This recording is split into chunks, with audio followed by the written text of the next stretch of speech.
I was fine for the first 2 hours. The road out of Benin was busy enough even at that hour. Trucks carrying goods, the occasional bus. A few private cars like mine with people who had somewhere to be. I made good time past Ori and I was starting to feel like the journey would be simple when the traffic thinned out completely and I found myself alone on the road. That is the thing about that highway at night. There is a point where the world just disappears. No more vehicles in either direction. No towns close enough to see light from. Just your headlights cutting a small bright path through darkness that goes on forever in every direction. Most of the time, that is fine. Sometimes it is not. I saw the woman at approximately 12:40 in the morning. She was standing on the road shoulder on my left side, facing the road. Not walking, not sitting, not trying to flag anyone down, just standing. She was wearing a white George wrapper and a dark blouse. The kind of clothing an older woman might wear to a church meeting or a family gathering. She looked like she was maybe 50, 55, though it was hard to tell in the split second my headlight swept over her. What I noticed most was how still she was. People standing by the roadside at night, even if they are just waiting for something, have a kind of alive quality. They shift, they raise a hand, they react to headlights. She did none of that. She stood there the way a lamppost stands, as though she had always been there and always would be. I did not stop. I want to be honest about why. It was not entirely because of fear, not at that point. It was partly because I was a man alone in a car at night on an empty highway, and stopping for a stranger is simply not something you do if you have heard any of the stories that circulate about that road. Armed robbery, carjacking, people who flag you down in distress and then their partners in the bush descend when you slow down. My father's practicality expressing itself. Whatever this woman's situation was, she was not my problem to solve at 12:40 in the morning in the middle of nowhere. But I did look in my mirror after I passed her. She was still standing in the same position. She had not turned to watch me go.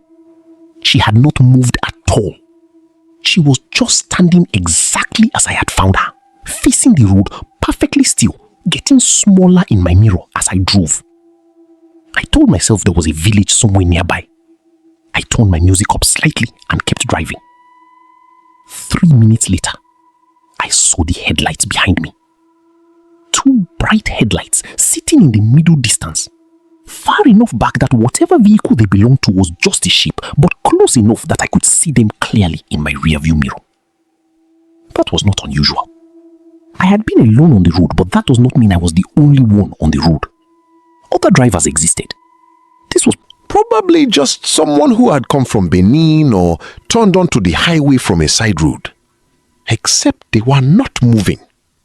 A car on a highway moves. Even if the driver slows down, the headlights shift. They get closer or farther. These headlights did not do any of those things. They sat there in my mirror like 2 painted points of light, perfectly equidistant, perfectly still. I slowed down. I told myself I was doing this to test a theory. If the car behind me was simply driving slowly, slowing down would cause them to catch up to me. The headlights would grow larger in my mirror. That would be the normal explanation. A slow driver, someone cautious on a dark road. The headlights did not change. I pulled to the side of the road completely and put my car in park. I sat there watching those headlights in my mirror, and I pulled out my phone to check the time. I do not know exactly when I started watching them, but I know when I stopped, because I watched the clock on my phone and I made myself count. 11 minutes. 11 minutes I sat on the side of that highway watching those headlights, and they did not move forward, did not move back, did not go off, did not indicate that there was any living person behind them doing anything at all. My heart was doing something strange by minute 8. Not racing exactly, more like it had slowed down and was beating very carefully. The way you step carefully when you are not sure the ground beneath you is solid. I kept telling myself there was an explanation. Someone had pulled over the same as me. Someone's car had broken down. Someone was on the phone. All of these were possible. All of these were reasonable. I believed none of them. The headlights disappeared on the 12th minute. Not driving away. Not fading as something moves into the distance. Disappeared. The way a light disappears when you switch it off. One moment they were there, two burning points in the darkness. The next moment, the road behind me was completely black. I drove the rest of that journey without stopping. 120 kilometers per hour on a road that does not always deserve that speed. Hands tight on the wheel, not looking in the rearview mirror more than I had to. I reached the outskirts of Lagos as the sky was beginning to suggest morning without fully committing to it. I sat in my car in a petrol station in Ikorodu for 20 minutes before I felt calm enough to drive the rest of the way to my flat. I did not sleep that night. I lay in bed and I ran explanations through my head the way my father had taught me. I found none that satisfied me. I did not take that road at night again for almost a year. When I finally did, I was not alone. My friend and former classmate Emeka had called me in September about a work conference in Abuja. Emeka is the kind of person who could talk you into almost anything if you give him enough time. He is cheerful and persistent, and he has a gift for framing everything as an adventure rather than an inconvenience. When he told me we would drive instead of fly because the drive was an experience, I should have said no immediately. Instead, I said I would think about it. 2 days later, I had somehow agreed. We left Lagos on a Friday morning and reached Abuja without incident. The conference was fine. The hotel was comfortable. I ate well and slept well, and by Saturday evening, I had mostly stopped thinking about the road ahead. On Sunday, we packed up, and Emeka, true to his nature, found 17 small reasons why we could not leave before 4 in the afternoon. By the time we had fuel and food, and Emeka had gone back to the room twice, once for his glasses and once for a charger he thought he had left behind but had actually packed, it was past 7. I suggested we stay another night. Emeka told me I was acting like a woman, by which he meant cautious. And I should not tell you I laughed at that, but I did, because that is how we spoke to each other, and it was not the time to argue about it. He said we were young and the road was fine and we would be in Lagos before we knew it. We left Abuja at 7:23. Emeka drove the first half. He's a confident driver, maybe too confident.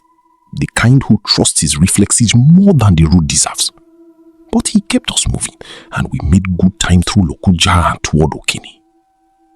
Somewhere past Okene, I told him to pull over and let me drive because he was starting to drift slightly and his blinking was too deliberate, which is the thing eyes do when sleep is pulling at them. He argued for 10 minutes and then agreed, which was his version of quickly. I took the wheel around 2 in the morning. Emeka adjusted his seat and closed his eyes and was asleep. Within minutes, I had the window cracked slightly, just enough to let cool air in without making it uncomfortable. The road was empty. I had my music on low because I did not want to wake Emeka, but I needed something to keep my mind present. It was the kind of quiet that builds up around you on a night road, the kind that starts to feel like a presence rather than an absence. I told myself I was just tired. Then I saw the figure on the road shoulder. It appeared in my headlights maybe 40 meters ahead. Tall, thin, moving in the same direction I was driving. I registered it as a pedestrian and my foot moved toward the brake automatically because a pedestrian on a highway shoulder at 2 in the morning needs to be giving space. But as I passed the spot where the figure had been, there was nothing there.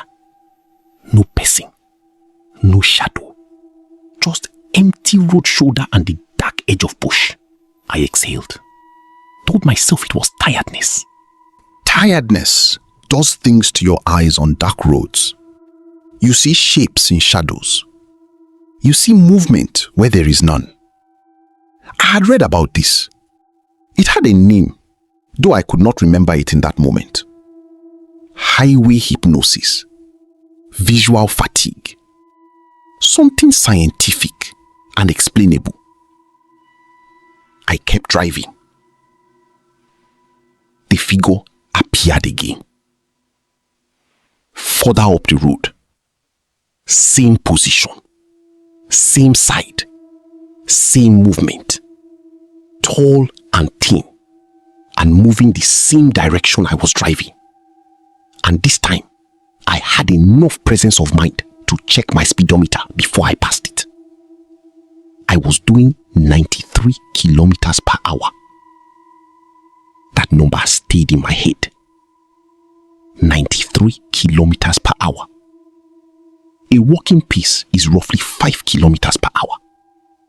A running pace for an ordinary person is maybe 12, 15 if you are athletic. Whatever I had seen twice now on the shoulder of this highway was moving at 93 kilometers per hour in the same direction I was driving. On foot, in the dark, on a road in the middle of nowhere at 2 in the morning. My skin did something I still do not have a good word for.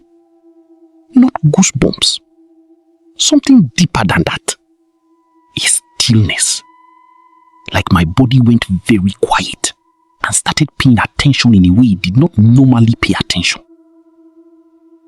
I reached over without looking and put my hand on Emeka's shoulder. I shook him once. He made a sound and did not wake. I shook him again, harder. He came awake suddenly, the way people do when they have been deeply asleep and something interrupts it. He said my name in a confused voice and then said, "What happened? What happened? Are we okay?" I told him we were fine. I told him I just needed him awake. I could not explain the rest of it without sounding like I had lost my mind and I needed at least one of us to be seen. He grumbled. He rubbed his face. He looked out the windshield and out the side window. And then he sat back and said, "Fine, he was awake. What did I want to talk about?" I said nothing. I said I just wanted company. He looked at me with the particular expression he has when he thinks I am being strange but has decided not to press it. He turned and looked out the windshield again. He was quiet for almost 2 minutes. Then he said, very quietly and very carefully, the way you say something when you are not sure you should say it at all. "Oga, wetin be that for the road?"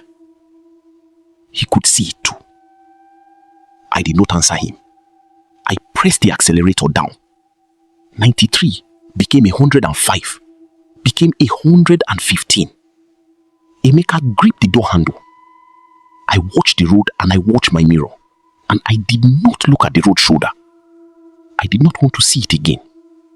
I did not want confirmation of the distance between 93 kilometers per hour and whatever was keeping pace with us. We drove like that for maybe 40 minutes. Neither of us spoke. Not because there was nothing to say, but because saying it would make it more real, and neither of us wanted that. The music I had put on low was still playing, and at some point during those 40 minutes, a song came on that under any other circumstances I would have enjoyed, and instead I registered it as noise happening in another world, a world where I was not gripping a steering wheel on a dark highway in the middle of the night, trying not to look at what was running alongside my car. The figure did not appear again after the second time. I do not know if that made it better or worse. Better would mean it was gone. Worse would mean it was still there and simply no longer showing itself. We stopped at a filling station when I finally saw lights ahead that meant civilization. The attendant was half asleep But he roused himself and filled our tank. And I bought 2 bottles of cold water and a packet of biscuits because my hands needed something to do. Emeka stood outside the car in the fluorescent light of the station and he smoked his cigarette. And he did not look at me and I did not look at him. When I finally got back in the car, he got in too and we sat in the light for a while. He spoke first. He said, "I no wan talk about wetin I see." I told him I felt the same. We drove the rest of the way to Lagos in near silence. He slept again after an hour, and I was glad because his sleeping meant I did not have to perform calm. The sky was beginning to lighten when we reached the outskirts of the city. I dropped him at his gate, and he got out and got his bag from the boot, and before he closed the door, he looked at me for a moment. Not long, just a look. The kind that carries a whole conversation without a word. Then he closed the door and went inside. That was 3 years ago. I have seen Emeka many times since then. We have had drinks and argued about football and attended the same events and done all the ordinary things that friends do. The road has never come up, not once. There is an agreement between us that was never spoken and has never been broken. We saw what we saw and we have both decided that the correct response is to leave it exactly where it happened. On that road, in that dark, with whatever it was that kept pace with a car doing 93. I want to tell you that I stopped driving at night after that. But the truth is more complicated than that. I have driven at night many times since. I have driven that road again twice, both times in daylight, and it looked like an ordinary road. Hot and busy and entirely mundane. Whatever lives on that road, if living is the right word, seems to prefer the dark hours. Or perhaps it is always there, and the dark is simply when humans lose the ability to tell themselves it is not. What I have stopped doing is dismissing people who tell stories about that road. Someone at my office, a woman named Adeze, who grew up in Delta State, told a story at a work gathering last year about something she had seen near Ore on a night journey.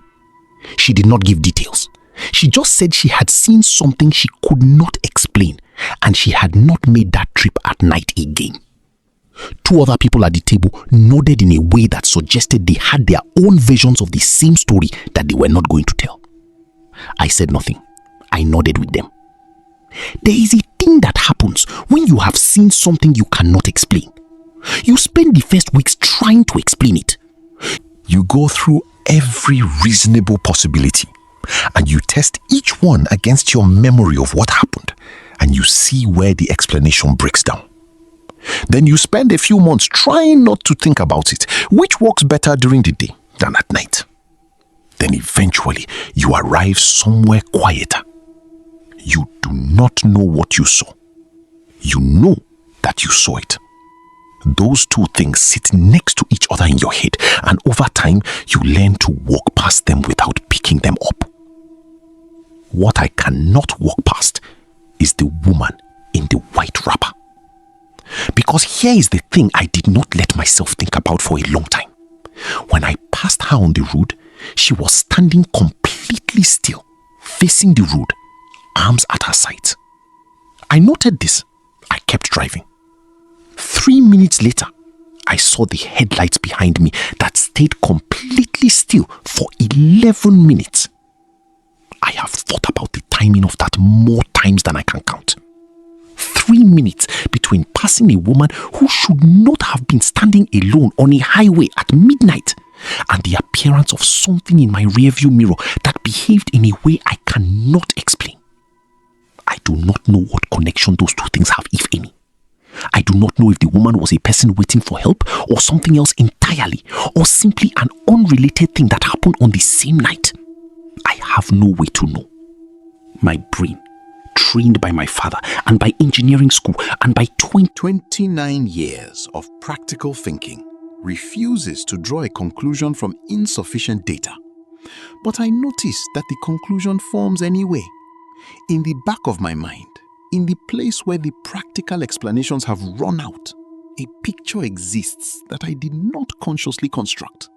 The woman standing still, the headlights appearing 3 minutes later, the figure that kept pace with a car on a highway. Things that should not be standing, standing. Things that should not be moving, moving. And I notice that when I see headlights in my mirror on a dark road now, even here in Lagos, even on a busy road with 100 other cars, I hold my breath for just a moment, waiting to see if they move. They always do. So far,